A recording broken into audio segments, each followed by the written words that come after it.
इब्न हिजर के मुताबिक जब मंगोलों ने पूरी मुस्लिम दुनिया पर कब्जा कर लिया और दिन बड़े दर्दनाक दिन थे, बगदाद में खून बह रहा था और गरनाता लुट रहा था। जब जामे निज़ामिया की लाइब्रेरी दजला की मौजों की जद में थी, जब तहखानों में पानी छोड़ दिया गया और मुसलमानों ने 1.25 लाख लाशें वहां भी उठाए, वो दिन बड़े दर्दनाक दिन थे। एक मंगोल सरदार ईसाई हो गया और उसने बहुत बड़ा इज्तिमा किया।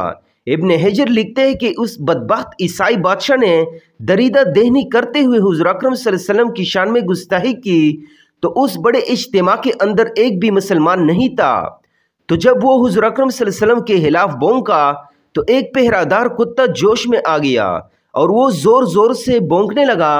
सब ने उससे कहा कि तू मुसलमानों के नबी के खिलाफ बोला है, इसलिए ये कुत्ता जोर जोर से भौंक रहा है।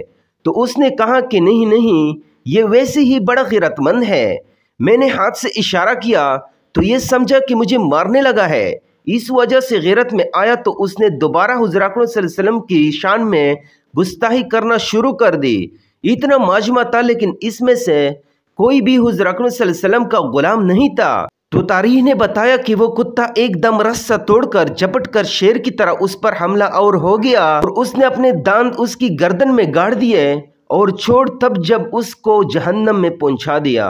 इब्न हिजर लिखते हैं कि इस वाक़ये को देखकर 40,000 लोगों ने इस्लाम कबूल कर लिया।